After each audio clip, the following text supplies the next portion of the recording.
Okay, well, hello everyone. This is a supplementary video to the Chapter 7 discussion. We just didn't have time in class with the class time in order to cover all of it. And it is a very dense chapter, as I think I've mentioned to you before.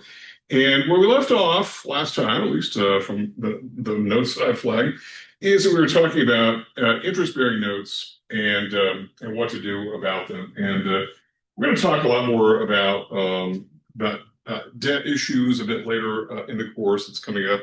But here when we're talking about receivables, primarily we're talking about short-term for the most part, or at least intermediate terms.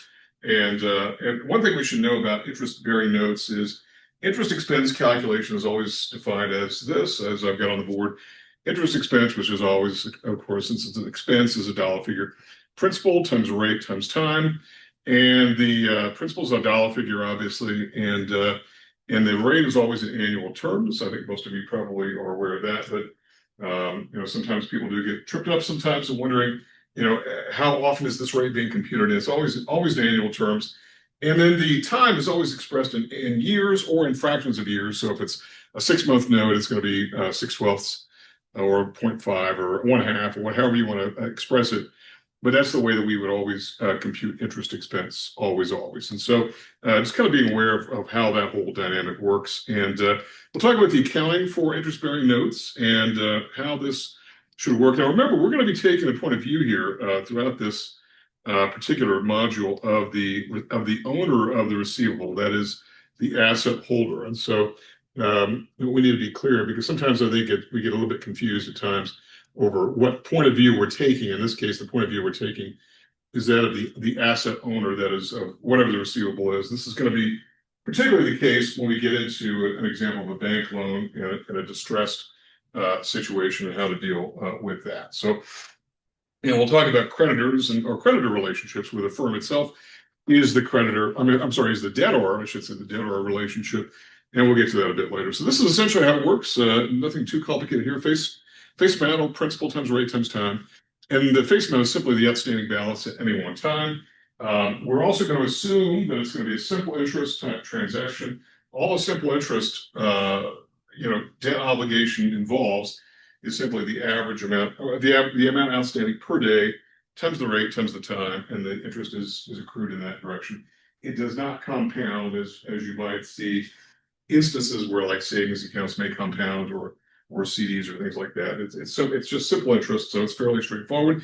It's also not a case of the rule of 78 type transaction where the interest is front loaded at the beginning of the term. And obviously, if it's fixed payment, the interest is going to be more extensive as a share of the payment in the early years, just because of the math and how interest works on the amount, higher outstanding balance, higher amount of interest expense. But these pre-computed loans or rule of 78s, those are mostly gone now, but you still may see them in some instances, and but that's not what we're going to make the assumption here about. So when we talk about interest-bearing notes, here's an example here. This example kind of runs through this segment where the Stridewell Wholesale Shoe Company makes shoes, sells to retailers. And on May 1st, the company sold shoes to Harmon Sporting Goods, its customer, in other words.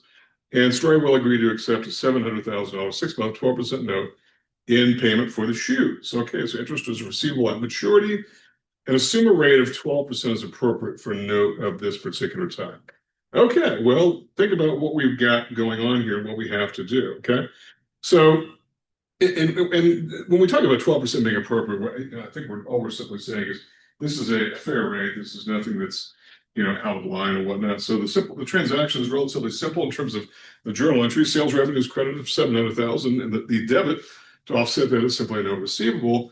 And at the end of that term, the maturity, in other words, cash is received of $742,000, and the credit to the note receivable.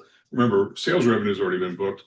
Note receivable, which had a debit balance, is now credited out, as is the credit to interest revenue in the simple computation as principal times rate times time as a 6-month note. So that's a pretty straightforward type transaction. They're not always that way, and we're going to get into some cases in which there are third parties involved.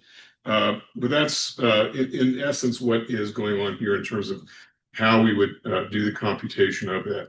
If, in fact, the company does accept a note in lieu of cash or in lieu of an account receivable, where they simply, account receivable is one thing. It's almost always a short-term obligation. And by the way, accounts receivable tend not to involve any interest expense. Sometimes companies, if it's a very large dollar amount, may want to impute an interest expense, but it usually does not carry an explicit interest expense that's going on there. Okay. All right. And then let's talk about a different situation here. We got, if a sale occurs on August 1st and the company's fiscal year is December 31st, a year-end adjusting entry accrues interest earned. So here all we're doing is we're assuming that the year end is 12/31, but we have to bring things current. In other words, we have to accrue interest here. And so interest receivable at the end of the year is $35,000 as computed by, same terms here, principal times rate times time is $35,000. So we book interest revenue, even though it hasn't been collected yet. And I think the terms of this are that it's all payable at one time, just in one shot. There's no interest, debt service in the interim. And then on February 1st, which is when this thing is coming due, the full amount of cash is received. Nothing different on the debit side. And the remaining interest revenue is clear. That's 35 plus another 7 gives us the 42,000. And that's the interest revenue accrued in the year of 2022, because we've already credited it in the year of 2021. And then the note receivable goes away. So that is simply done and gone. Okay. And now let's talk a bit about discounted and some of these notes and what these are all about. So there are occasions in which there are non-interest-bearing notes that actually do have interest associated with them. It's implicit within the transaction itself. And what happens is we have to sort of impute what this is. And in other words, we do a discount from the face amount to determine how to make this transaction recordable. And we talk about discount. The term discount in finance always implies an interest rate is applicable, whether it's stated or not in terms of the original transaction, the original sale, the original documents, whatever. You can even go so far, and I know there are people who will say any discount that anybody gets anywhere, if you get $50 off tires, you can impute what the interest savings is as a result of that. And or even probably another way. I'm obviously talking about consumer transactions. You probably have seen TV ads where they'll talk about buy furniture and pay in a year from now or whatever. And what a smart buyer would do is say, well, if I pay now, what is the difference? Then compute that discount or the lack of discount versus the full cash price today will give you an idea of whether or not that discount makes a lot of sense and whether or not one should borrow money in order to make that transaction happen. And sometimes we argue that discounts should be taken, particularly if it's a generous enough discount. And we certainly talked about that with regard to accounts receivable. But now we're going to impute a rate here based upon the note based upon the fact that there is no explicit rate laid out. And it does represent future revenue that's going to be happening. And how we record that is we have created a note receivable. It's a debit balance, as receivables are. And then there's a contra asset that is the discount on notes receivable. Okay. So we have to, so think about that as a discount. We'll be talking much more about discounts, particularly in terms of bonds, and whether one is an owner of a bond or whether one is an issuer of a bond. So discounts come up a lot in financial accounting. And so we have to kind of be familiar with what that whole terminology is about. So in this case, we're the same transaction, basically May 1st. Oh, we're going back to the original May 1st, and we're not crossing the fiscal year in here. There's a note receivable, $700,000. We're going to discount, and that's going to be the amount that they're going to pay in that period of time. They're still going to pay $700,000, but now we've got something different here. We're simply saying, okay, there's going to be interest involved. And how much do we record now on May 1st? Now, obviously, this is not the same transaction, is it? They're going to be receiving less money. So they're going to book the sales revenue minus the implied discount. And it's going to be based upon the same interest rate, 12%, which we are imputing here. Where does that come from? Well, I think we have to look at what are common interest rates for from arm's length transaction type situations. And so in this case, if we know we're going to get $700,000 down the road, but not yet, we have to discount that amount because remember, the time value of money suggests that $1 in hand today is worth more than $1 in the future. So if there's money to be earned in 6 months down the road, it's not going to be worth as much. So we have to discount that. The note receivable is still going to be booked at $700,000 with a contra asset a $42,000 that's simply called discount on the note receivable. At November 1st, at the maturity, then the discount goes away. It's debited out. In order to clear that, interest revenue is then created, and the company receives cash of $700,000, and the original note receivable of $700,000 is credited in that. So that note is done and gone. So it's not quite the same transaction, but it does involve simply allowing for a discount on note receivable, which is based upon some sort of reasonable interest rate that one might be looking at here. And so, and also, what's the other thing which I should mention here is that this is probably not the entire transaction. What's not reflected here is any inventory effects, particularly in the case of the use of a perpetual inventory system. There's no, we're not debiting cost of goods sold, crediting inventory, anything like that. So, so this is simply the handling of the receivable, and that's what we have to be aware of. So just so you're kind of aware of what's happening there, okay? And then if we are going to do this this rate here, what is the effective interest rate? Effective interest rate, if you've taken a finance course before, this becomes a little bit more explicitly spelled out. But it's basically taking whatever the interest amount is for the period of time and dividing it into the sales price, because not the note amount, the sales price, okay? Because that's the amount of revenue you're recording right now up front. In other words, that's the present value. And the term price and the term present value should be thought of as one thing. In other words, the price of something is the value of something today, or reasonably close to today. And so 42,000 divided by that is going to be 6.383 times 2, because it's a 6-month note. And we end up with an effective interest rate of 12.766. And that's the amount of interest that we are earning based upon the initial sales price of $658,000. Now, we assume that the value of the goods, that we're not discounting the value of the goods, anything. So it's kind of an unfortunate way they set this up, because they really are two different prices that are going on here. But really, all it's being expressed is the idea that you're imputing an interest rate, and you can calculate what that effective rate is. And there's another implication here to the buyer. In other words, I know we're looking at it from the standpoint of the seller, but I think it's important sometimes that we do view the transaction from really both sides of the equation. That is, if the borrower can borrow at an interest rate less than 12.66%, it possibly should do so, therefore substituting a lower cost of financing for a higher one. In other words, if they can pay cash now by borrowing money at a lower rate, and 12.7 is not exactly a low rate. So although we shouldn't get hung up as to the dollar figures and the precise interest rates, maybe in 2 years from now, 12.7 will be a good rate, but you kind of get the idea. If it makes sense to borrow, then we've talked a lot about that it's something that buyers ought to take advantage of doing. Okay, all right. And so again, here we have the same transaction. Only all we're doing now is we're booking the same amount of interest, and we're going to pick up more. And this is I guess we're sort of back to the same transaction before. And so it's the way these are ordered is a little bit odd, but that's the same original transaction as we had before. Okay. All right. So let's talk about long-term notes receivable. So we talked a bit about short-term notes, and we're going to talk about long-term notes receivable. We will talk more about long-term obligations, particularly when it comes to companies issuing debt and whatnot, but we're going to get there a bit later. These are simply notes that are receivable to the company in question, which again, the point of view is that of the receivable holder, that is the asset holder of the company to whom this is payable. So they sold shoes to Harman Sporting Goods on January the 1st, accepting a $700,000 2-year note. So same types of basic transactions. Transaction. It's a longer term obligation now. And here, what we want to do is we're going to create a discount based upon the present value of this note.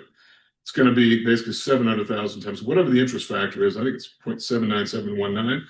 Where does that come from? If you go to a present value table, and I know that by the way, we skipped chapter 5 in this text because we already covered present value and future value in earlier courses. If you need a refresher on that, you can always, find anywhere online present value tables, future value tables, and all you're really doing is you're simply going down 12%. You're going to go 2 years, and then you're going to multiply that by the 700,000. But you're going to have what's called the present value interest factor that you're going to multiply by the 700,000. That gives you the amount of the discount on this right now, because Obviously, this is present value, meaning it's going to be a lower dollar figure than in, what is it, 2 years? Yeah, 2 years from now. So it's going to be discounted. And we're going to book this once again as a contra asset. And then in a year's time, we're going to have collected 1 year of interest based upon this amount of outstanding revenue. Remember, that was the price of the good, essentially, of the goods, times 12% is going to give us 66,964. And at the end of the next year, then we have still have an amount outstanding of 700,000, and we're going to simply do the same thing again. Only we're simply going to add the original 766,000 to that. So as a result, you're going to get 75,000. That's going to bring you to the full amount of discounted notes receivable. Okay. And that's all that's really going on here, is that, right? And so it's really going to be the same interest revenue for both years. It kind of makes it easy and maybe a little bit too easy when you've got transaction happening on January the 1st and an adjusting entry due on December 31st, and is due on December 31st. So you not only do you collect the cash, but you also take away the contra revenue. You also record the rest of the interest revenue over the period of time. You've already booked some of it, but you're going to book the rest of it, and so and then the note receivable gets taken away. But that's what's going on. And by the way, what if it came due in, I don't know, November 30th of 2022? Well, you could simply take the same figure here. That's only a lesser period of time. So there's an easy way to do this, and so it's not terribly difficult for us to do it. By the way, if you are familiar with how to use financial calculators, those really make one's life easier, because you can sort of punch everything into that and get a pretty accurate idea of what's going on. I think probably Excel does some of these functions as well. So, and these discounts are fairly often computed in finance. Okay. All right. And again, these are all simple interest notes here. Okay. Another example: Finkel sold merchandise to a customer in exchange for 4-year non-interest-bearing note of 10,000. So we're going to have to create a discount here, obviously. And an equivalent loan would have a 10% interest rate. So again, given all the terms and some of the rate determination, interest rate determination is a little bit beyond where I think we want to go here, but we're going to assume 10% is a fair interest rate prevailing in the market.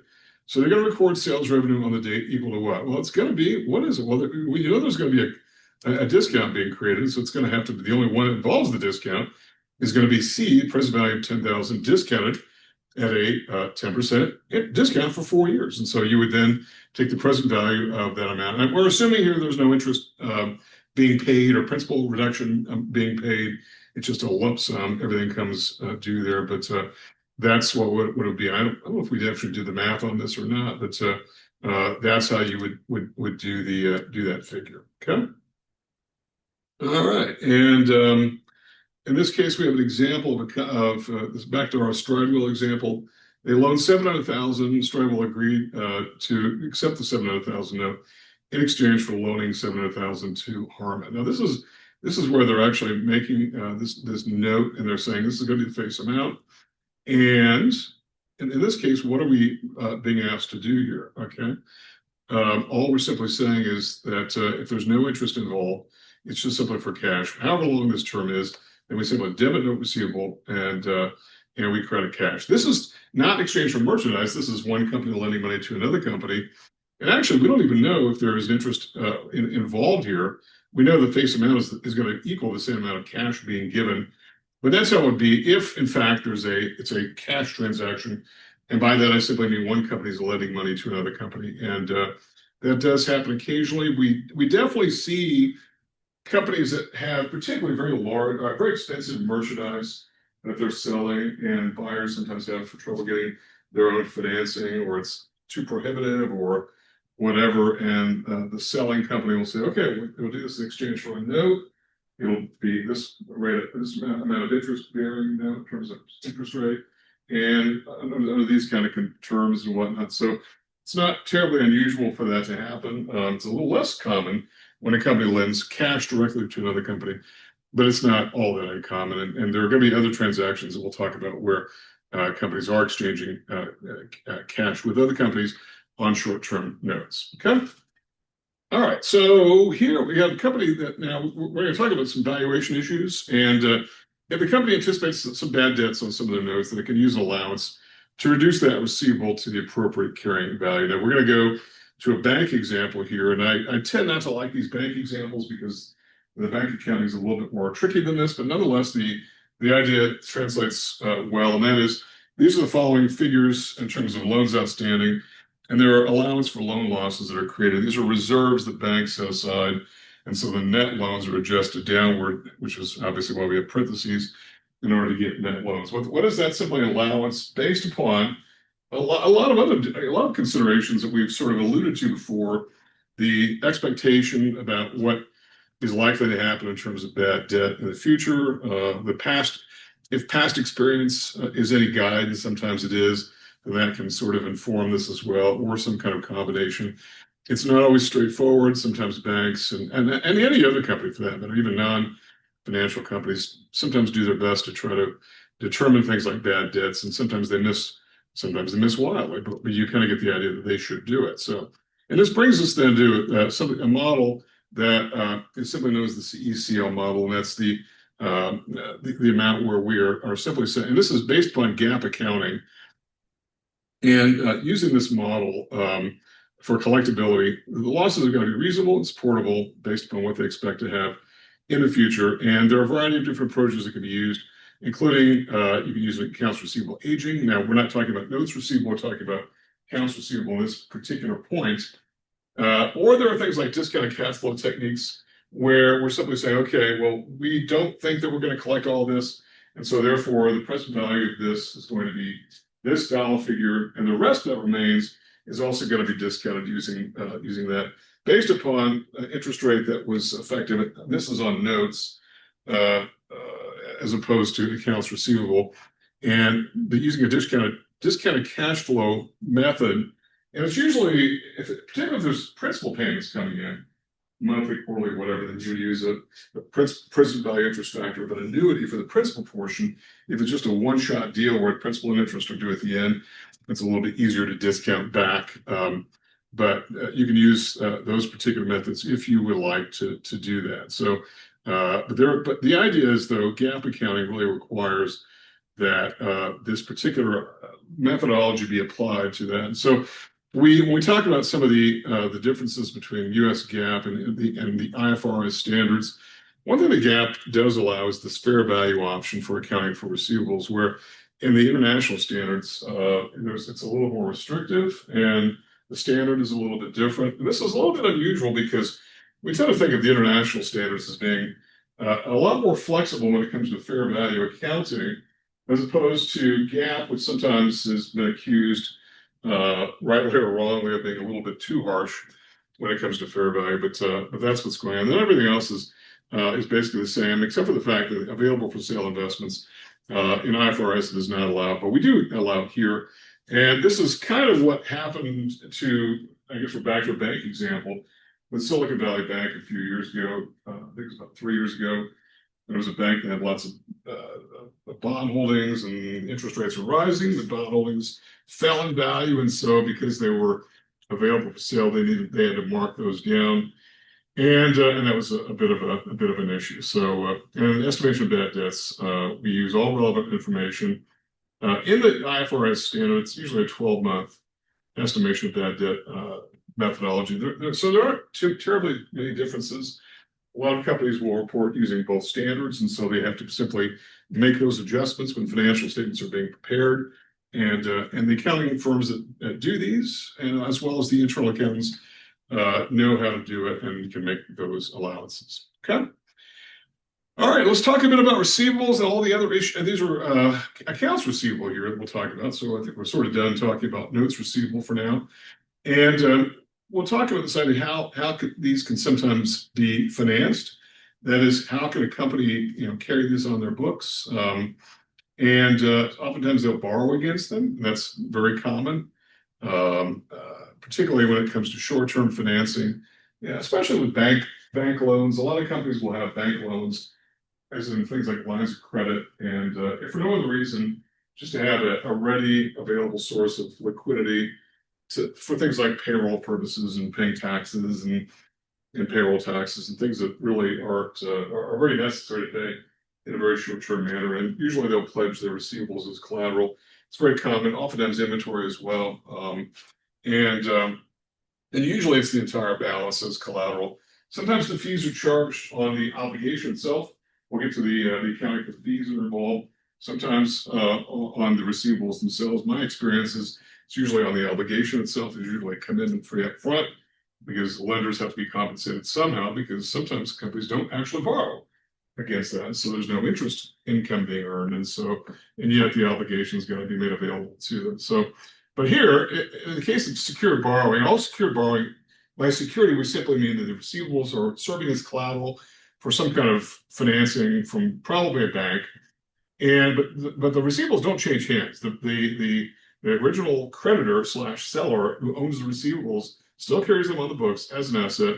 And the only difference here is there's no journal entry for the just the entering into the loan commitment, except for the fact that, particularly if it's an unfunded line of credit, which is often very, very common, the only thing that should happen is the accountant should mention in the disclosure notes what is going on, who the lender is, what the rate of interest is, what the terms are, how it's secured, all that relevant information. Okay, so on the left-hand column here, this is a case in which the company retains the receivables. All they're doing is simply borrowing against them for whatever liquidity purposes they need. It's sometimes called carrying accounts receivable. And nothing really changes in terms of the actual receivable itself. Unlike the sale of receivables, where companies will say, you know what, we're going to transfer ownership of the receivables to someone else, and whether or not we are on the hook for any collectability down the road or not really depends upon the terms of the transaction. But the key thing is the receivables leave the balance sheet of the company that had them for all kinds of different reasons, and we'll talk about what some of those reasons are. And the accounting treatment's really not that different than the sale of any other asset. They can be sold at a gain or a loss, probably a loss, frankly, because that's usually part of the compensation to the buyer of the receivable, whoever that receivable buyer is. And sometimes we call these factoring transactions, and we'll talk a bit more about some specific examples here. I think the term factoring has gotten kind of a bad reputation over the years. I think that's a pretty safe statement, mostly because I think a lot of companies view it as, and a lot of controllers and CFOs view it as a company that's got a distressed situation. They're in trouble. They need to collect cash. They can't get financing any other way. Can't issue stock. Can't issue bonds. Can't go to the bank to borrow money. And so one means of raising cash is to sell receivables, often at a loss. And that's what happens. Okay, we'll talk more about factoring in a minute. Let's talk a bit more about what it means to pledge, and that's simply all we're doing. This is this left-hand side column here where we're secured borrowing, where a company will pledge their receivables as collateral. It's a very simple transaction.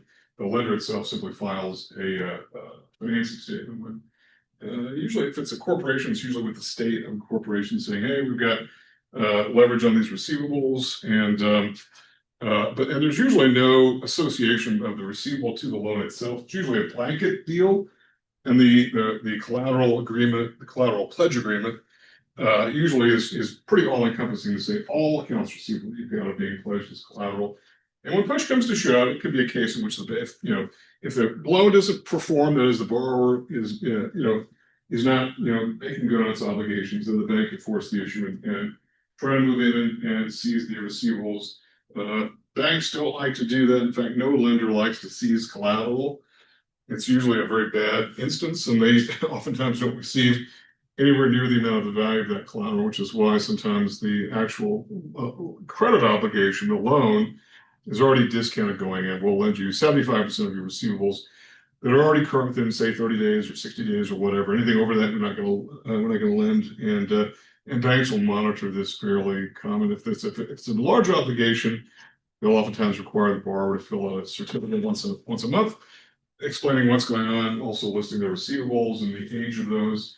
Aging schedules are discussed in Principles 1 a little bit, so you can kind of look back to that if you want to. But once again, in this transaction, the asset doesn't change hands. All it is simply it's being pledged for collateral. So there's nothing really different other than the disclosure note. So which we pretty much already talked about a second ago. Okay, so in this case, this is just simply an example of Verco manufacturing, liquidity capital resources.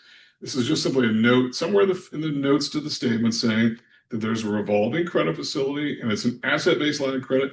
We talk about asset-based financing. It's usually where you got, and it's almost always associated with companies that need to borrow money and maybe the operating performance, the income statement doesn't look that good, but they've got a lot of assets, and so that's really what it's sort of is based upon more than anything else.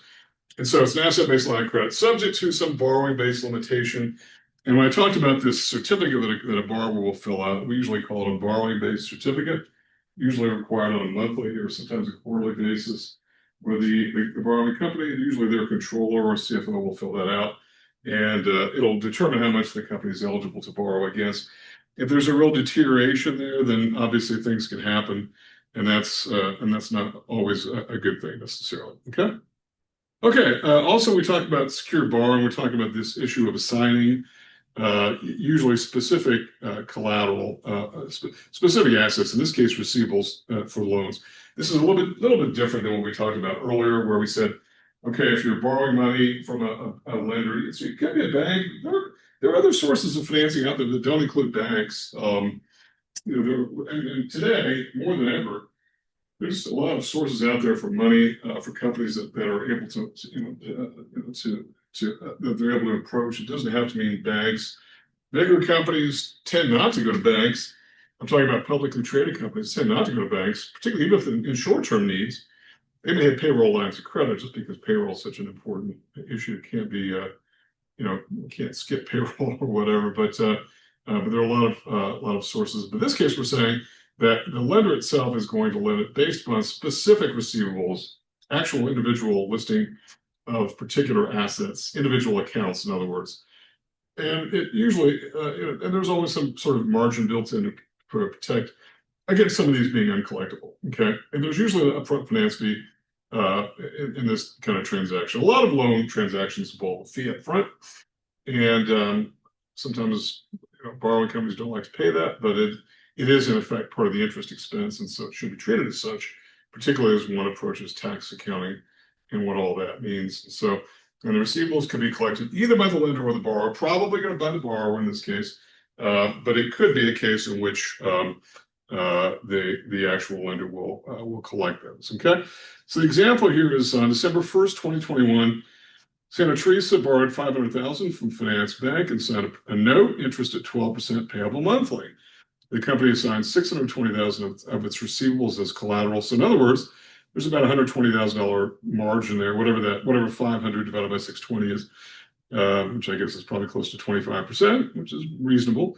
Assigning those as collateral, and they collect an upfront fee of 1.5% as a finance charge. And that is, we have a debit to finance charge expense, or it can simply be the interest expense with maybe a little notation that that particular amount is based upon an upfront amount paid, but it is in effect interest expense.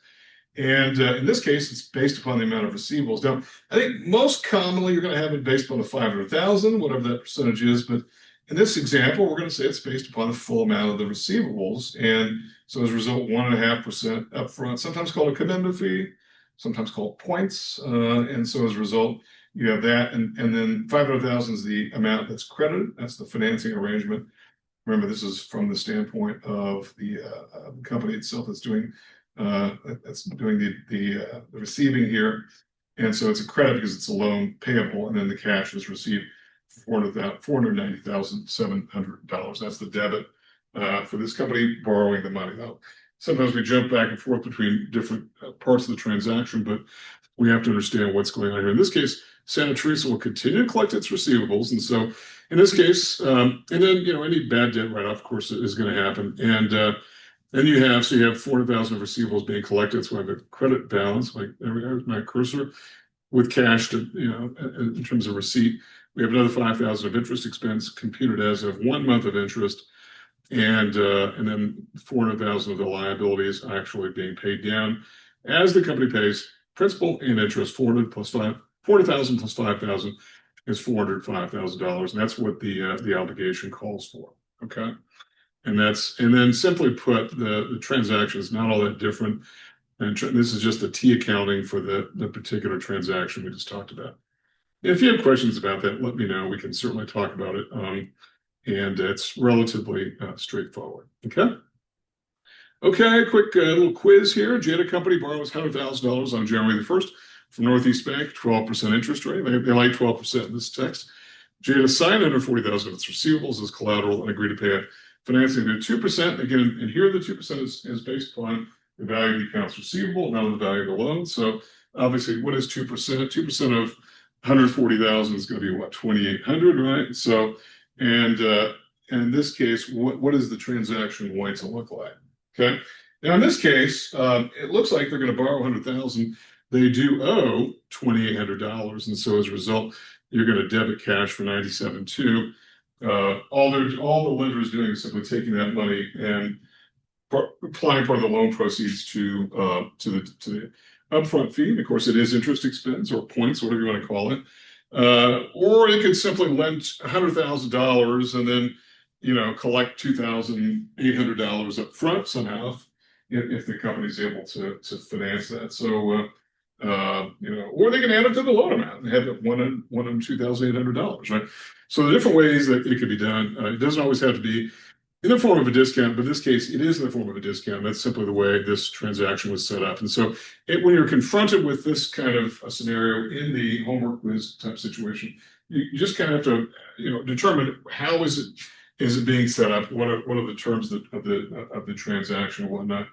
Because you can discount notes, and in fact, discounting is simply the process of taking some loan note of an receivable and bringing it down with a contra asset. If you're the lender in this case, and that, in other words, the owner of the receivable, and then that difference is amortized over time as that thing comes closer to maturity. So that's essentially what a discount is. A discount always implies an interest amount. Okay, and a discount and discounts are expressed usually in percentage terms of something, like an interest, which is an implied interest rate, either implied or something that's commonly understood in the market itself. So there's an interest rate, but on the accounting is done as a dollar figure because it's a journal entry. And of course, we only put dollar figures in journal entries. Okay. All right. So we talked a bit about this idea of what to do with receivables and the idea you can borrow to finance those receivables in a number of different ways you can do it. Or the other one was this idea of selling receivables, where now the actual receivables leave the books of the original owner, and it's not treated terribly differently than any other asset sale. There's going to be a gain or loss, and you're also going to recognize what the fair value is at the time the transaction is happening. Okay, and it is often the case that there's a loss. I know there could be a gain, I suppose. I suppose there could be a gain, but it's oftentimes the case in which there's a loss built in because the company selling the receivables that is approaching an institution known as a factor usually doesn't have the wherewithal to do anything at all. So they simply need whatever kind of cash that they can get. So these are oftentimes difficult transactions to engage in, which is why factoring is sort of challenging. And I know that the accounting textbooks just love to talk about companies like American Express and Visa as being factoring agencies. And that's sort of true, but it's sort of not true because those are really just sort of brand names, particularly in the case of MasterCard and Visa. It's the actual bank lenders that are the intermediaries there, and they're actually lending you the money to make some sort of transaction. And if you carry a balance from period to period, you have an interest expense going on. So, it's really a bank, not that MasterCard and Visa, but hopefully the point is well taken. So here's the basic diagram of what's going on. The company on the left, that's the purple box, is the company that's getting rid of the receivables. They're selling them. They need the cash. Okay, and there's a company on the other side. It's called a factoring organization, and now they take over, and they're going to now bill and collect, and they will now substitute themselves as the owners of these receivables. And I think that we got to be a little bit careful here because I know sometimes we think of these as being collection agencies, and I guess it's not all that different, which is why I think a lot of people have maybe a bit of an excessively harsh view of factoring organizations. They'll charge a fee and to buy the receivables, and we'll talk a bit about what some of the liabilities that may remain with the transferring company, the original receivable holder. We'll get to that in a second, but I guess you could kind of think of it as a sort of a collection agency. And in fact, I would say in my experience, and I haven't had tremendous amount of experience, but a little bit where we've had a company that's been distressed and having some trouble, with liquidity issues. And liquidity is, again, is a short-term cash issue.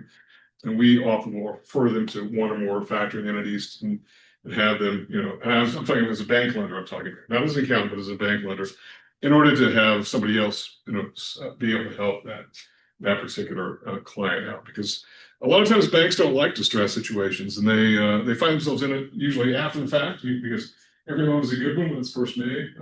But when it comes to selling receivables, that's something that usually leaves the banking institution.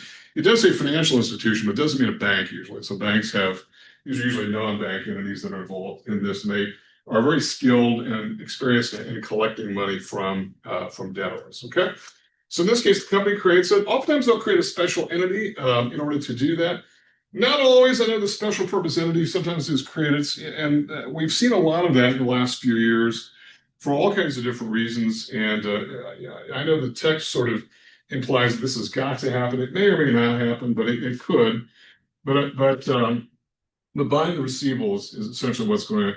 And in this case, we're talking a little bit about something called securitization. Okay, so securitization is where, and this is not the same as factoring in this case. This is where any company, and it could be, in this case, it could be the bank, which is the company on the left there, where they've got receivables. And by the way, securitization, and all that simply means is somebody ultimately is going to be chopping these things up, and they're going to be selling them off in the form of individual bonds to anybody who wants to buy them in the market.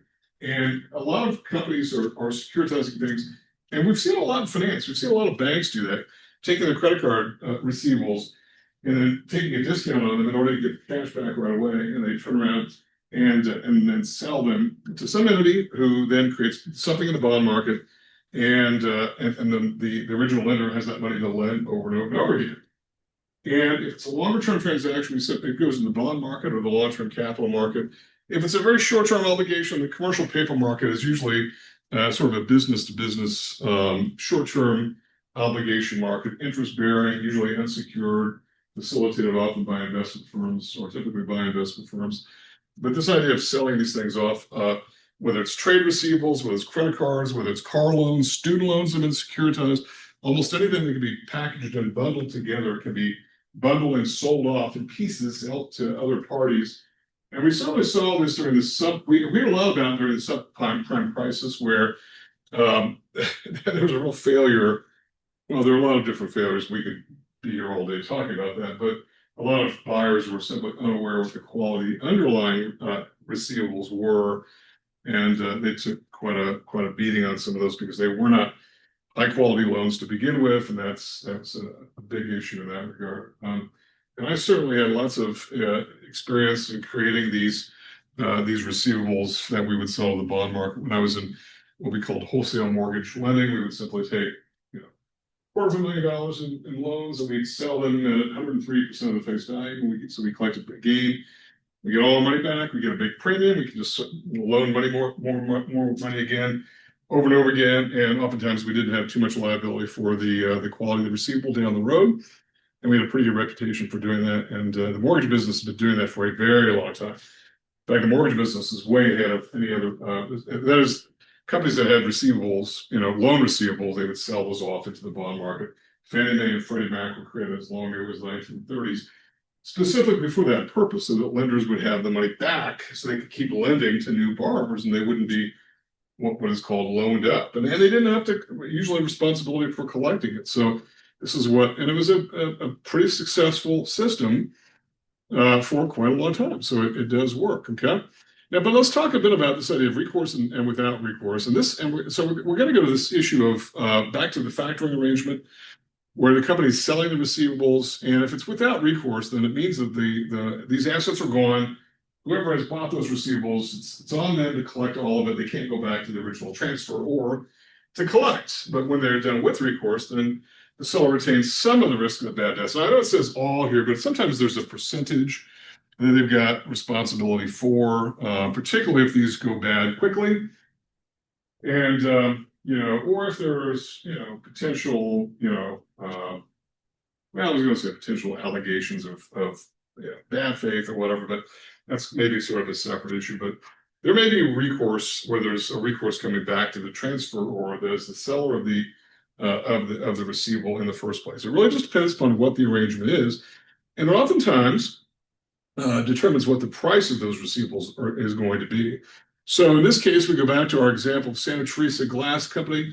They have the following factor arrangement with, in this case, Factor Bank, which may or may not be an actual bank, but a lot of times factoring companies are not banks. Sometimes they are, but not always.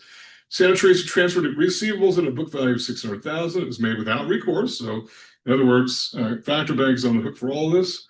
Factor immediately remitted cash equal to 90% of those factored, which is a pretty big percentage. Okay, that's fine. So $540,000, and Factor retains the remaining 10% to cover its fee, and the fee is equal to 4% of the factoring amount, $24,000, and to provide a cushion for the rest of that may or may not be collectible. So it's a pretty big advance ratio of 90%, but in this case, this is just the example here. After Factor has collected the cash equal to the amount that's been advanced, anything that remains will go back to Santa Teresa because they were their receivables in the first place, and but they will have collected their fee up front, and hopefully that fee is enough to compensate them for their risk and for their cost of doing business. And in this case, Santa Teresa retains what's known as a beneficial interest, okay, in this particular transaction, okay? All right, so the transaction looks like this. This is from the standpoint of Santa Teresa. 90% of $60,540 is received as cash. That's a debit. There's a loss that it's being marked down. They're going to recognize that amount of loss up front here based upon whatever the price that's going to be paid is. And then the receivables is from the factor is going to be $26,000, hopefully, if they're collectible. And then the accounts receivable that were worth $600,000. And remember, this is the fair value as of the time of this transaction. $600,000 is credited, in other words, moved off the books. And sellers, and by the way, I think I've mentioned this, but losses on these sales receivables are pretty common for sellers.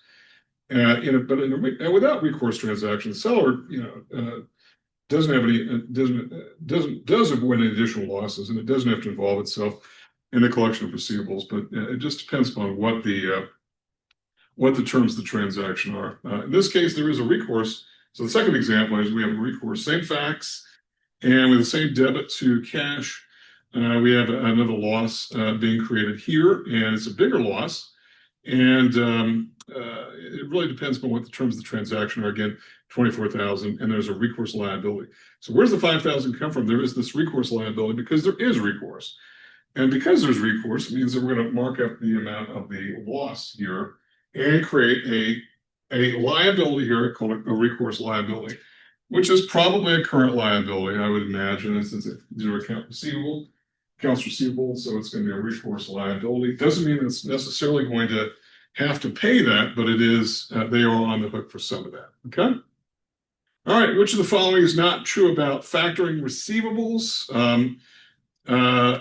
We'll just kind of walk through these and ask ourselves what are the right answers here. So A, cash is received upon transfer is less than the amount of receivables transferred.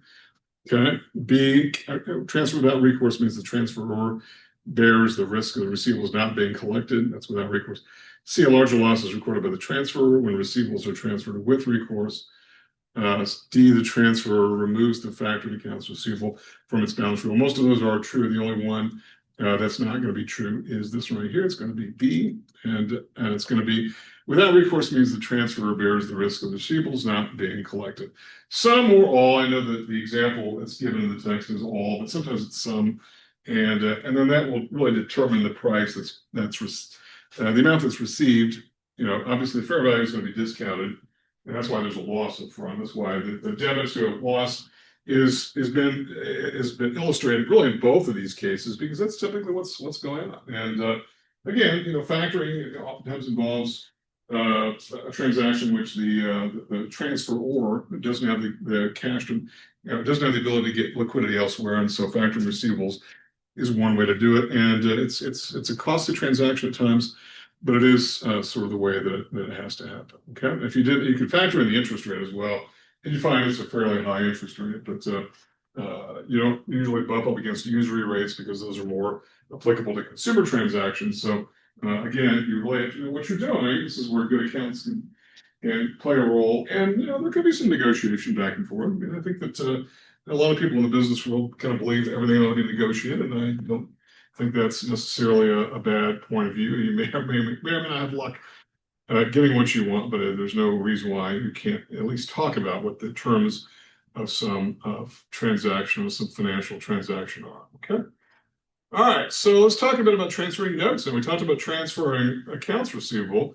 And what about a company transferring a note to, primarily to a financial institution or some other company as well that wants to buy the note? So in this regard, you have the maturity value of the note minus the discount is going to essentially equal what the financing fee is going to be. So that's what the cash is. The cash is going to be the maturity value minus the discount. The discount is the financing fee. The discount is the financing fee. And all you're doing is moving a note from off the books over to some institution, whatever that institution is, and they're going to take it, they're going to put their asset account, we're going to credit our asset account, and we're going to account for the financing fee, which is simply whatever the discount is that's taken at the time of the transaction. So in this case, we've got, let's see, this transaction. Oh, and by the way, one other thing I should say here is that the financing fee should, once again, as I've mentioned, should be thought of as interest. It is in fact interest expense, and so that should be thought of that way. So, okay, so back to our shoe company example. December 31st of 21, the company sold land in exchange for a 9-month 10% note, and the note required the payment of $200,000 plus interest on September 30th of 2022. We're assuming there's no principal reduction anytime between the origination and the maturity. The company's fiscal year is 12/31.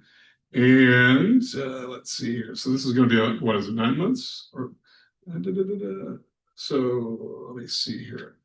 Oh, okay. So we're doing a March. Okay, so we're going to. Oh, I know. I see what happened. I remember.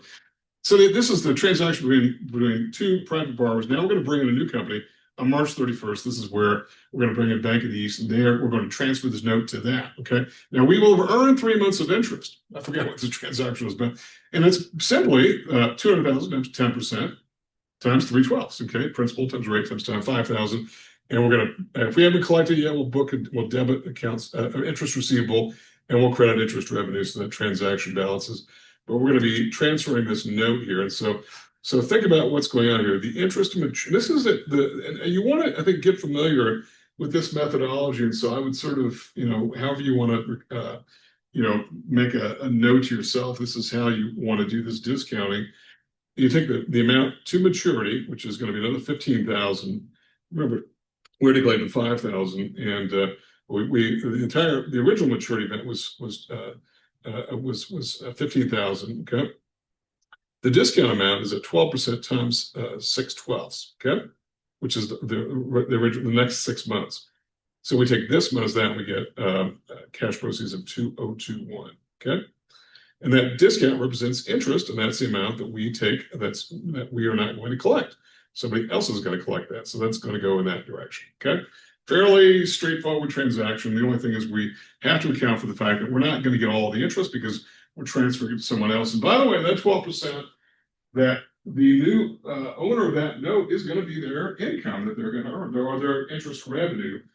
And that's the way that company will presumably be compensated for taking the risk of owning the note, presumably the risk of collecting it and having to deal with any uncollectability issues and all that. There's always risk whenever we're talking about advancing money from one party to another. A lot of things can go wrong, and over longer time periods, more things can go wrong, which is why interest rates and the associated discounts tend to be larger in longer term obligations than in shorter term ones. Okay. Okay.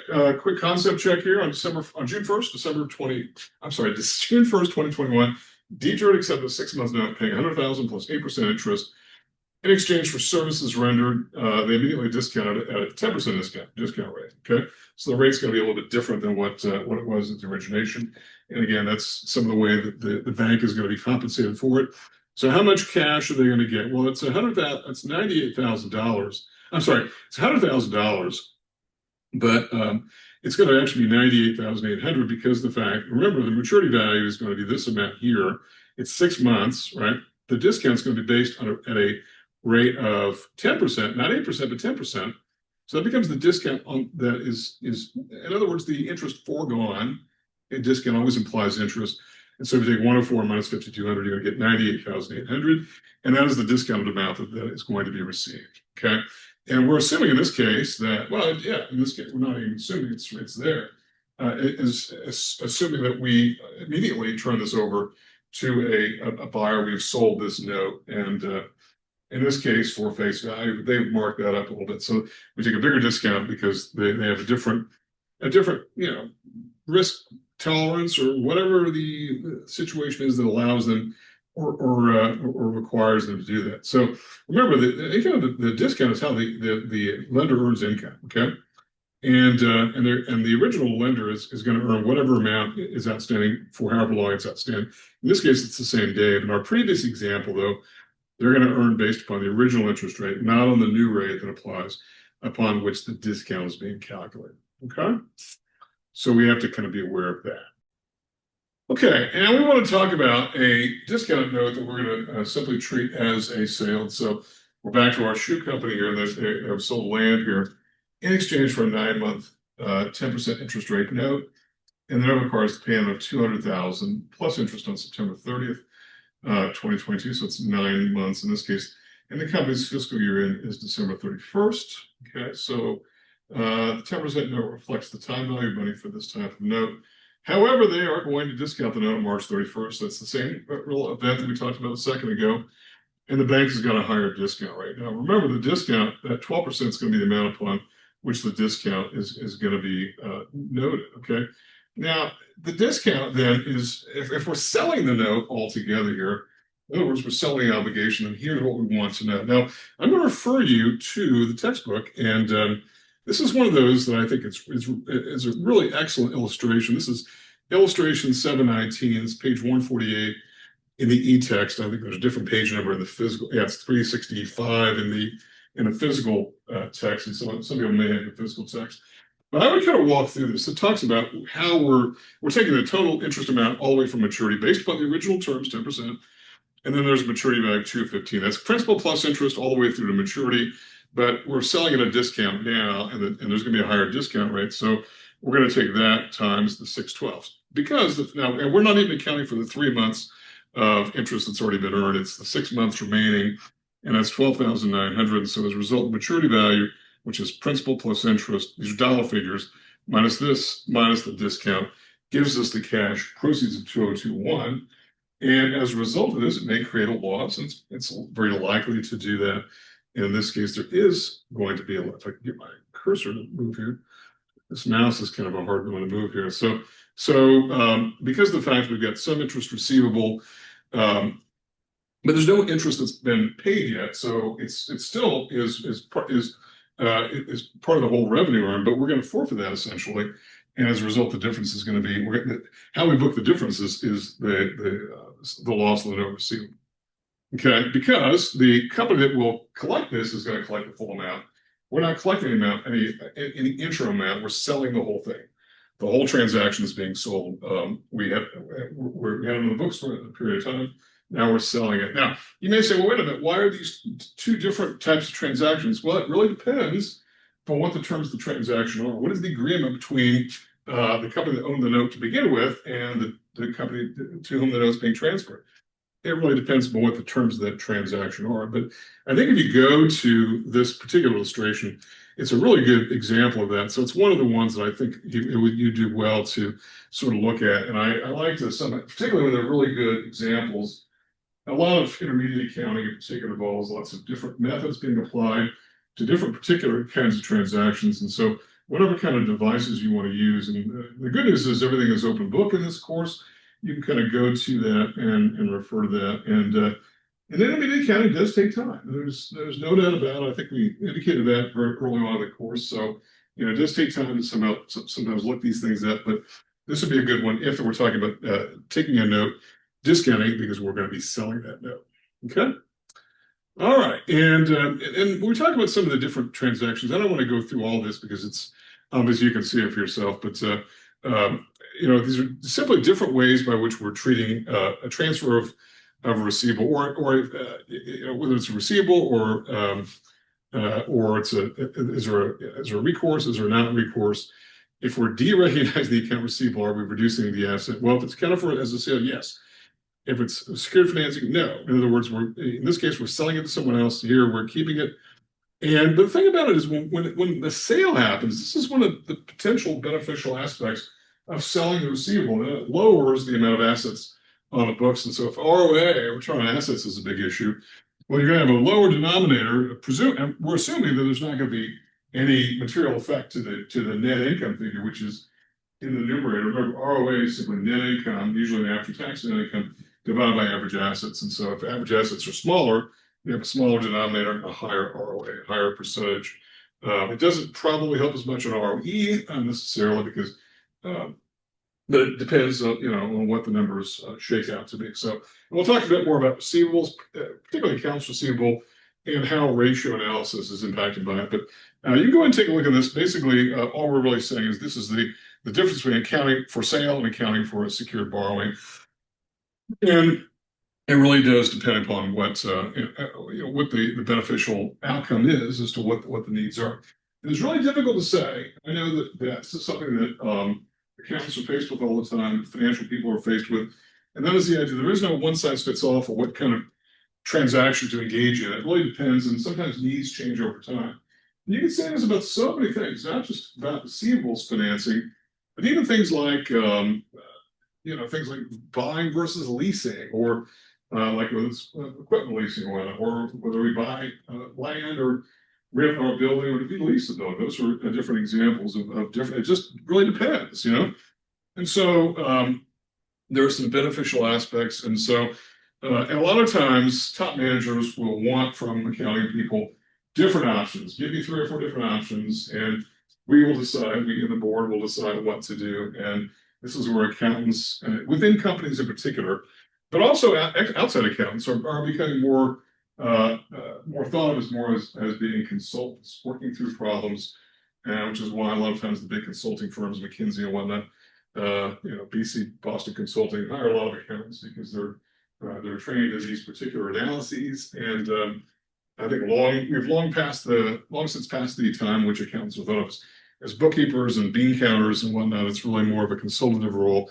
And so this is part of the landscape now of accounting, which is why accounting is a pretty good occupation right now. And there are a lot of jobs out there. It's not the easiest discipline in the world, but it is rewarding, and accountants really are viewed with a lot of respect within companies. That much I can definitely tell you. Okay.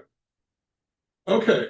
If we're considering a transfer of receivables as a sale, well, again, this is sort of a review here. We're surrendering control, transfer or, which is the original owner of that receivable. And there's sometimes condition, number one, the assets have been isolated from the transfer. In other words, they can't be reached if it's a sale, right? So they're gone. And also, outside their control means they probably don't have contact with the obligated party, that is the person to whom there's a payable on the other end, from some sale of goods or services or whatever. That is usually turned over to someone else. And there may still be an ongoing business relationship as to the receivable itself. That's usually now gone in the case of a sale of the asset. And every transferee has the right to pledge or exchange those assets.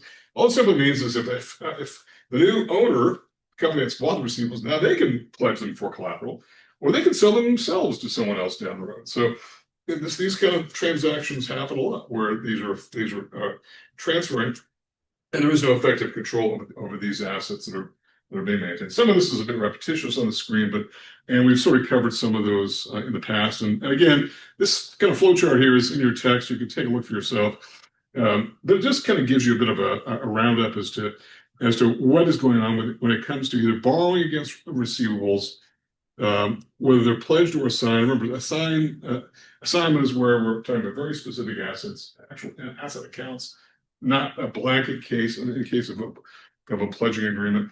Whereas the sale of receivables, whether it's without recourse with a buyer, now assumes all the risks. The seller, the original owner of the receivable, has no risk going on, or with recourse, where there is liability on the part of the original transferor. Okay, so that's a pretty good flow chart if you kind of want a little bit quick and dirty breakdown of what's going on there. Okay.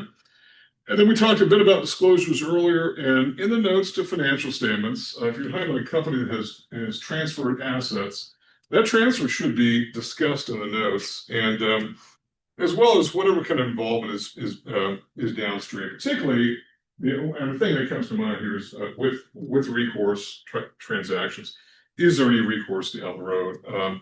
Which again sort of implies any ongoing risks to the transferor, because they could be on the hook for uncollectability and whatnot, and all that. And then how the fair value was established, based upon what, where did that number come from, in other words, and any other relationships that are going on, like cash flows between transferor, transferee, and is there any involvement down the road? We already talked about the fact that if it's a sale of an asset, and typically there is no involvement, but there may be. And I guess in the case of some with recourse transactions, it could be the case. It's like, well, all right, we're going to get this receivable back to you, and you're going to have to deal with it, and you collect it, that sort of thing. I suppose that could be an arrangement that may happen. So again, I know we talk a lot about the differences and sometimes similarities, but often the differences between how we treat certain events in GAAP versus the international standards. And again, the issue here with the transfer of receivables is whether assets have actually transferred and whether control has been transferred.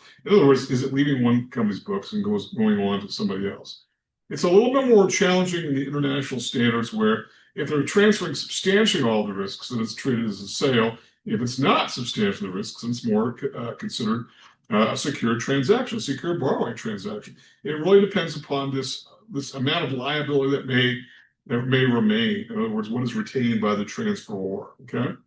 And if it's transfer control, it's going to be considered a sale. If it's secure borrowing, that implies retained control. So it's a little bit different. It's not terribly different, I guess, in this regard, but it's a lot of times the international standards will say is it substantially all this. In other words, is it a majority of the case has been transferred? I already mentioned the fact that you could have some arrangements in which not all other receivables are subject to recourse back to the original transferor. And certainly that would be very applicable under the international standards in this regard here. So, which of the following is not true about regarding IFRS and US GAAP reporting standards? We're back to overdrafts here. IFRS allows overdrafts to be set against other cash accounts. We talked a bit about that before. I don't know if this is a really important topic, but I guess it comes up. When accounting for receivables, US GAAP allows available for sale accounting for investment, but IFRS does not. We talked a bit about that before. IFRS requires a complex decision process. IFRS, unlike GAAP, allows a fair value option. Well, that is the one that is not correct, because in fact, they can't both be correct. B and D cannot both be correct. And the answer D is the one that's not correct. Okay. And again, it sort of defines some of the ways of thinking about how we think about international standards versus GAAP standards. So I think a lot of us tend to think of asset valuation as being one of the big distinguishing factors concerning standard setting, both in GAAP and under international standards. And certainly this is an example here. These are assets, and these are assets being valued. And when those assets change character, particularly in the case of a transfer, the recourse issue really does determine how the treatment is made. But it's not really substantially different in very many ways, but there are definitely some differences, including this whole fair value option. Okay. All right. I mentioned a second ago, we talked just a little bit, really briefly, about one particular ratio, return on assets, and ROA. I don't know that for most non-financial companies, ROA is anywhere near as critical of a financial ratio as ROE, return on equity, or even ROI, which deals usually with specific financing projects, return on investment. But ROA is a big deal in financial companies, maybe not so much otherwise. But if there's a company that has receivables at all, then these are two really important ones, and one is related to the other, and that's the receivables turnover ratio. It's simply net sales, that's gross sales minus returns and allowances and discounts, divided by average receivables.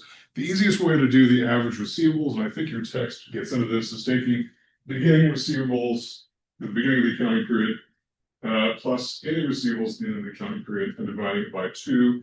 Now, that may not be the best way to do it, particularly because a lot of times companies will pick a fiscal year-end date that is not that is already well beyond the bulk of any kind of seasonality. So a lot of retailers will pick a day as a year end, not December 31st, because you've still got returns coming. You may have receivables being collected.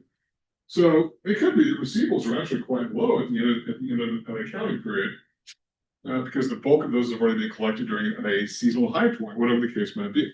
You probably wouldn't have a ski resort with a fiscal year of February 28th. They're splitting seasons in half, so that may not make a lot of sense. And obviously, people aren't skiing in July or August typically. So that it's a little bit different. A better way of doing it is simply taking. Right? And by the way, you can take receivables at every single at the end of every day. By the way, add them up divided by 365. And you can do that. I mean, with computers, these things are not this is not as strenuous as what it might seem. Or you can take every value at the end of every month, or the midpoint of every month, add them up divided by 12. However you want to do it. The examples we're going to use are fairly straightforward. And so what you're going to end up with is a number. And the number is how many times the receivables turn over in a given year. Okay. And then the collection period takes that number, right?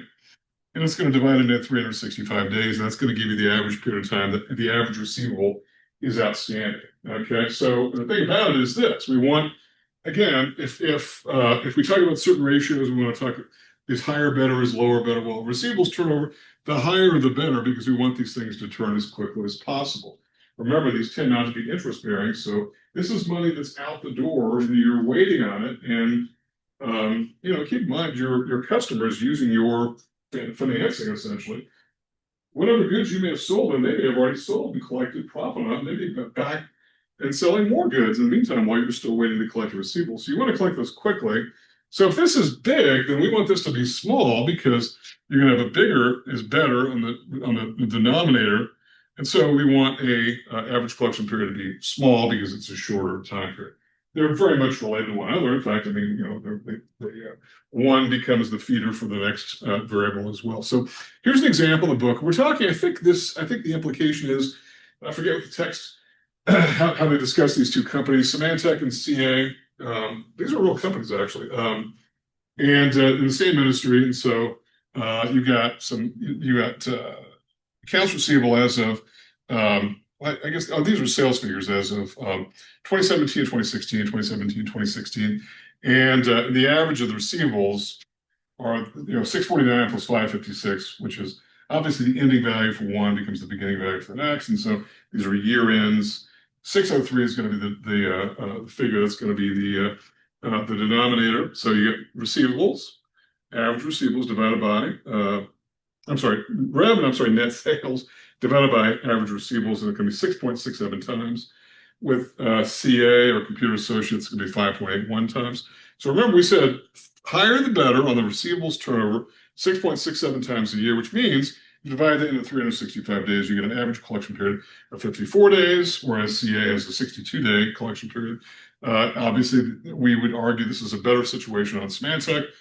They've got a faster collection period. But notice this, that neither one of them are up to scratch here with the industry average, which is a higher 8.38 times for the turnover ratio, and a consequent shorter period of time with the average collection period. So these kinds of analyses are done all the time in financial analysis. And again, we talked a bit about this idea of horizontal analysis, where over time, what are these ratios doing? Are they improving? Are they deteriorating?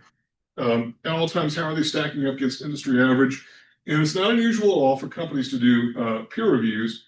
We certainly did when I was in the corporate world. We were comparing ourselves and our certain performance against the companies that we thought were very, very close to us in more or less the same markets, and we would do comparisons. And it's good feedback for management. And if management thinks there's a problem in a particular area, they can potentially take action in order to sort of deal with it. So, okay. All right, so this is the math here is going to be relatively straightforward. I would do it on the board, but I think it's relatively straightforward. So you get Cambridge Associates financial statements list the following. So as of 12/1/1, which is obviously the same figure as 12/31 of 20, right? The ending balance for 1 year becomes the beginning balance the next day for the beginning of the year. So 200,000, next year 600,000. And if you're going to add those up, 200,000 plus 600,000 is 800,000 divided by 2, which means it's going to be 400,000. And we're being asked about 2021. So we're going to take net sales, 8 million divided by 400,000. Okay. And it's going to give us a figure, but we're trying to divide that into 365. So here's the math. It's relatively straightforward.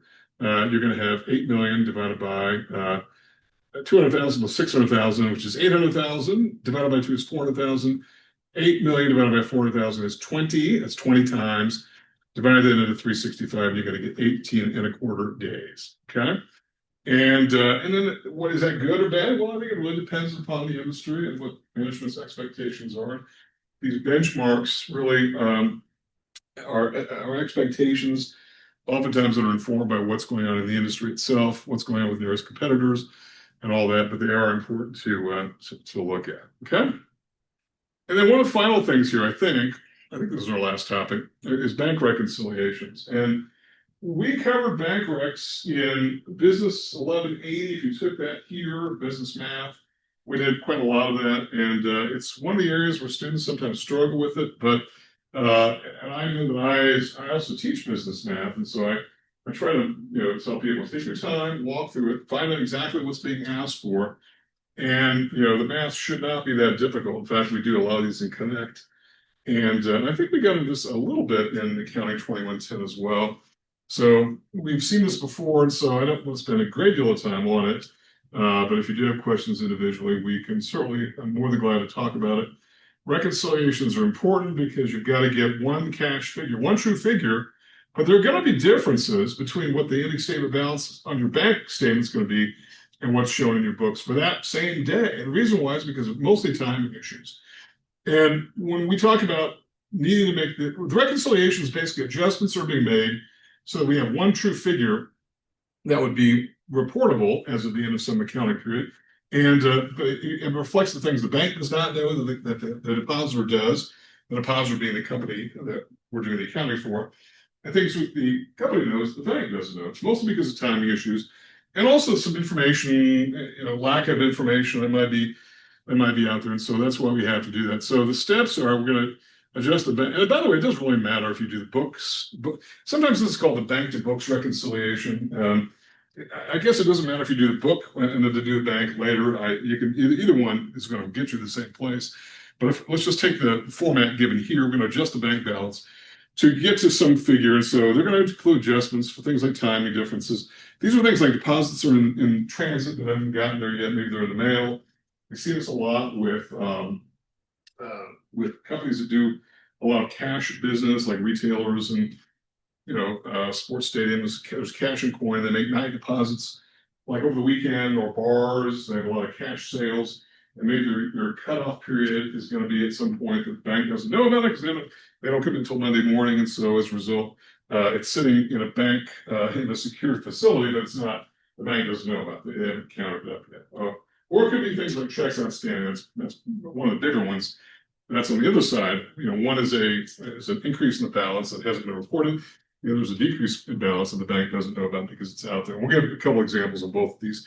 And then finally, you want to adjust the book balance to the corrected balance because there are going to be things that also involve timing, and you're going to want to make those particular changes as well. Sometimes, and a lot of the adjustment of the books, the internal books, are things that the depositor doesn't know about, and that's often what happens. The big one there being fees, and we'll talk about that. In business, deposit accounts often have a fairly complex pricing structure. It's not usually the case. Well, small businesses is probably straightforward. Maybe it's a monthly fee, flat fee, as long as you don't go crazy with activity. Bigger companies, it's a much more complex thing. And so sometimes companies really don't know until the statement cuts off as to what it's going to be. And they've got a pretty good idea, hopefully. Hopefully they're not cutting it too closely, but it's not always clear what's happening. So, all right, so let's go back to step one here. Add deposits outstanding. These are deposits in transit, and they're near the cutoff date, and as recorded, the bank hasn't recorded them until afterwards because of whatever reason. Checks that are in the mail on the way to the bank, or sitting in a night deposit, or whatever. Even ATM transactions, I think, get partially posted, or maybe all the way posted now. So that would not be the case here so much. Also, you're going to deduct any kind of checks outstanding. This is a big one. There are a lot of times checks outstanding, and it's hard to know when those checks are going to get there because, particularly if you're mailing checks to the supplier or someone, or the IRS or whomever, insurance companies, whoever the payable is to, and you don't know when those checks are going to get deposited on the other end and get routed back, and sometimes it takes a little longer than others. Okay, and any kind of bank errors, and bank errors do happen. They're not extremely common, fortunately, but they do happen. Oftentimes, the error is an encoding error where the first bank that gets it usually will have they'll imprint the check at the bottom with magnetic ink, and they key in the numbers wrong, which does happen. It's transposition. It's going to go all the way through the system, and no one's ever going to look at that check again until until get back to the depositor, showing on the depositor statement. This is why you've got to do reconciliation, because there could be errors. It's not an everyday occurrence. It's actually kind of amazing that there aren't more errors, especially even in the day when a lot of these things were keyed in manually. We're getting kind of away from that a little bit for electronic transactions, but it's amazing that there even in those days weren't more. But there are cases in which you have to do that. This is why you should check. And by the way, if the error is going to be in your favor, that means you have money coming back to you. You've got to kind of move on it. You've only got a certain amount of time in order to do it. You can't wait 5 years and go to the bank and say, "Hey, 5 years ago you made an error." I think you've you've forfeited that opportunity. So that you need to do it in a fairly timely manner. And there are a lot of companies that will have people who are usually ones that are dedicated to do this particular function. So that's the first step. The second step is on the book side. Any kind of collections made by the bank on the company's behalf. Now, I know that sometimes a lot of accounting textbooks will talk about a bank collecting notes for depositors. I don't know how common that really is, except maybe in international transactions where that's somewhat common. What is more common is in the case of like retailers that have credit cards where people will mail their deposits or their payments in. Increasingly with electronic payments, this is becoming less of a thing, but something called the lockbox service where you'll, like if you have a credit card account, Macy's or wherever, and I don't have Macy's accounts, so I don't know how this specific company might work, but let's say they, you mail your check monthly into somewhere in South Dakota or wherever, and it has no common address to the company itself, but it's a bank that collects it. They will post those receivables once they get it, and they'll charge a fee and all that. So that could be one. That's not as common, I don't think, particularly in the era of more electronic transactions. A big one is service charges. And again, there are a lot of times there are charges that the depositor does not know about, and they won't know about until they get their statement. So you have to look at that. Another common one is any kind of checks that have been deposited, which have come back because the bank upon which those checks are drawn or returned by the bank. These are not bad checks that you, the depositor, have written. These are the checks you deposited from somebody else where those checks have come back. That is, their bank did not honor that. Banks could honor that and create an overdraft on the other end, which you would never know about, probably. But you're definitely going to know about this because it's going to be a bad check. And what usually happens is the bank will simply mail it back to you. Or if you're a really good customer, they may call you and say, "Hey, what do you want us to do with this?" And sometimes companies will say, "Just run it back through again. I've already talked to the writer of the check. It was their bad, and run it back through." If you're a good customer, we'll do it. I don't think you can always expect to get phone calls from bankers on something like that, but it does happen. Then any kind of errors the company's made, because if banks can make errors, why can't companies? Sometimes they just record things incorrectly, and there you got to oftentimes go back to the source documents to find, well, what was this amount? What was this invoice amount that we paid, or what was this receivable amount that we posted incorrectly? And it's a cash, and it's not the right figure. So errors can happen, and we have to make those adjustments. And so the steps, these are on both sides. And whether the bank goes on the left or the books go on and the books go on the right, or vice versa, doesn't make any difference. These are the steps you're going to want to make. And so we've got a couple examples. I've got an example we'll take a look at here. And in this case, the depositor, which is our company that we're doing the accounting for, is Hawthorne Manufacturing. And by the way, bookkeeping, a lot of accounting firms in particular, even CPA firms will have bookkeeping services, and they do this for their clients because a lot of clients don't want to mess with this, frankly. And it's kind of a big business now for a lot of, especially smaller accounting firms and smaller companies. Because a lot of companies that, particularly closely held companies, that is non-public companies, don't want to mess with this, and they just don't have the time. They'd rather be involved in running their, dental practice or running a plumbing business or whatever it is they're doing. Public companies, which usually is our focus, really, frankly, in intermediate accounting, they will do this in-house. They'll do reconciliation. generally, although I suppose they could farm this out to their accounting firms, they probably would not want to pay the fees. They would rather just have dedicated people who are already employees do it, but it can be done. So all right, so let's go to our example here. They have a checking account with First Pacific Bank. They have a statement once a month. It cuts off on the last day of the month. Okay, that doesn't always happen, but in this case it does. It's more likely to with a business account than a personal account. And these are some of the things that are shown on the statement. Checks processed, or deposits, checks processed, service charges. NSF checks, these are taken out of your balance because they're bad checks. And the 2100 now, you the depositor, Hawthorne, has got to go collect any kind of notes being collected, including any kind of interest, and you have an ending balance. So again, and the ledger balance, the book balance as of May 31st is $35,276. The bank says it's $34,680.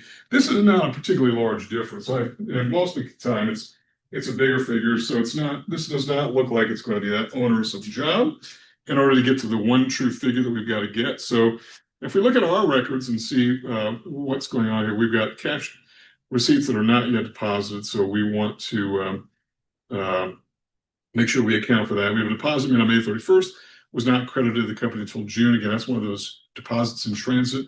Everything written in April has already been cleared, so that's good. So we don't have any really old checks outstanding. Checks written in May had not been processed with $5,536. There's also a check that there's an error that was written for $1,790, and we recorded $790. So that's a mistake that needs to be corrected. And so as a result, what do we have to do here? Well, all right, so we have to do these. We have to take the balance per the bank statement, $34,680. That was the amount we ended up with here in red, $34,680. And we have deposits outstanding of $3,985. That's these two guys here, $2,965 and $1,020. So those have got to be added in. We had checks outstanding of $5,536. So we're going to make that adjustment. We're going to get to $33,129. Okay, now that's a different figure than either of these other two here, but we're not quite done yet. We've got some things we need to do. So we're going to correct the book balance here. There's a note that the bank collected for us, and we're going to credit that. Okay, and there's probably a journal entry that will record interest, revenue, and all that. Let's not get into that. We're just doing the reconciliation here. We're going to take out the service charge we didn't know about. Okay, there's an NSF check we may or may not have known about, and then there's the error that was against us. We need to take $1,000 out. So, and we're going to get then to $33,129.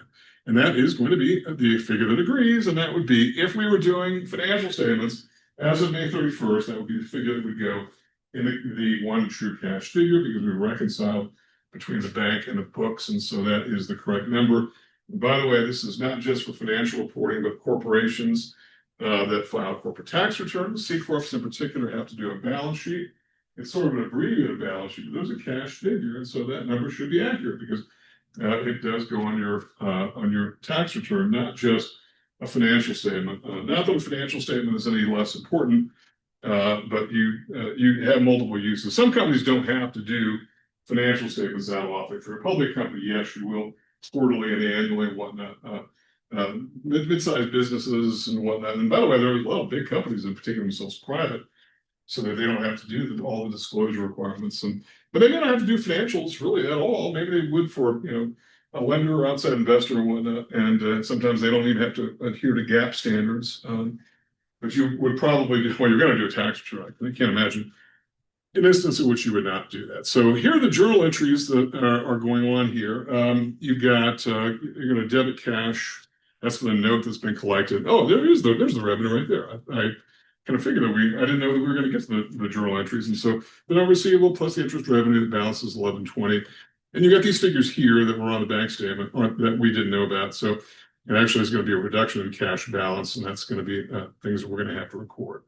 I guess there is one more thing, that's petty cash. So I guess this is this may be one of the topics. So we talk about petty cash. A lot of companies have petty cash. I'm not a huge fan of petty cash accounts. I think that sometimes it invites difficulties, particularly when these amounts are large. And I know oftentimes money comes out missing, or people do a poor job of accounting for expenses that are drawn into that. Some people don't want the responsibility of even having the petty cash amount.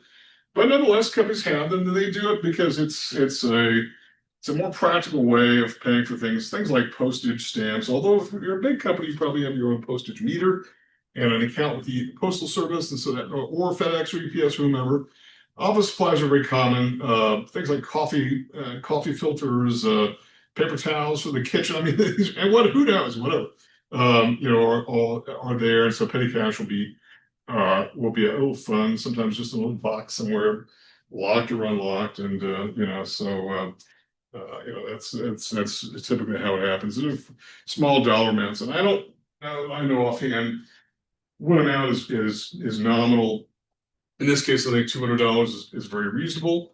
So our Hawthorne company has a $200 petty cash that they're going to replenish at the end of every month. And so, simply put, they're going to credit cash and they're going to debit petty cash. And so it's just moving cash from one kind of account to the other. And so during this month of May, these are the expenses that were racked up: postage, office supplies, delivery charges, entertainment. I don't know what kind of entertainment is $30, but whatever. You get some lunch for the client, who knows? So, and those are and typically what companies will want to have happen is what's his name? John Ringo will want to turn in receipts in order to justify this so that nobody questions where the money went and whatever. Again, these are not terribly large expenditures, but, we should be accounting for them nonetheless. And so as a result, the accounting for this is going to be to these individual accounts. And I know that a lot of times companies will have these expense accounts, oftentimes as subsidiary accounts to larger accounts, like office supplies or general administrative, but a lot of times accountants within companies want to be very specific about where this money is going to individual items, and it becomes a management issue. Are we spending too much on postage? Are we spending too much on whatever? That sort of thing. And then we're going to credit. Now we're going to credit petty cash. I think it should be petty cash. You're not cash. The credit should go to petty cash there, and that's how we do that. And we start over again with the next month, and maybe we don't give them 200 and more. Particularly if it looks like we're spending less than 200, maybe we give them a little bit less next time. So that's all that we're doing there, and it's not really worth spending a lot of time on, but it is something that does happen, and so the accounting for that and everything really revolves around internal control. So. And then the final bit here is talking about troubled debt restructuring. This is one that we're not going to talk much about here, but in this case, what we're saying is sometimes a creditor is going to change the terms of some debt agreement because of the fact that whoever owes money has got difficulties for whatever reason. And all the examples we're going to be looking at are assuming that we're not in bankruptcy. If the matter goes to where the debtor goes to bankruptcy, it's a whole another can of worms and whatnot. So, we're going to be looking at primarily from the creditor's point of view. The debtor's point of view is a little bit different, and you got some tax issues going on. So we're mostly talking about from the creditor's point of view, where the creditor says, "Hey, we're going to offer you a bit of a break because we know you can't make these payments." And so here's what they may do. And again, we're assuming this is not going to bankruptcy. The creditor may offer to rebate some of the interest, or forgive some of the interest, I should say. They may reduce the interest rate going forward. They may forgive some of the principal. They may do a lot of these, all kinds of combinations. And again, some of this, if it goes to bankruptcy, then the court will maybe mandate some of this on its own. And sometimes the company may get nothing at all whatsoever in bankruptcy, but sometimes it does. So again, we're going to assume that's not the case. And so the example we've got a couple different examples, and both of which are possible in the real world. These are not as far-fetched, especially in the second case. January the 1st, Bullard Property was First Prudent Bank $30 million on a 10% note, 2 years remaining to maturity. Due to their financial difficulty, the prior year's interest was not paid, and they're going to forgive that. Nice of them, right, to forgive that amount. And they're going to reduce the 2 remaining payments from $3 million to $2 million each. That is the annual interest payment, I'm presuming. And they're going to reduce the face amount of the loan. They're going to forgive $5 million of that. So, in other words, they're going to take a haircut, as they say. Okay. In bankruptcy, they will call that a cram down, I believe. Now, this is not. So here's what's going on. This is not a journal entry. It looks like it is, but it's not. This is simply the calculation of what's going on here. So you have $3 million in accrued interest and principal of $30,000 outstanding. This is the original this is the original case before the renegotiation. So $33,000 was the book value of that receivable. That's principal and accrued interest. The accrued interest is going to go to zero because that's being forgiven. Now the rest of it is going to be discounted at this discount rate. Remember, they're also cutting the interest receivable in the future from $3 million to $2 million. And the future value of that, or the present value of that, is simply the present value of an ordinary annuity.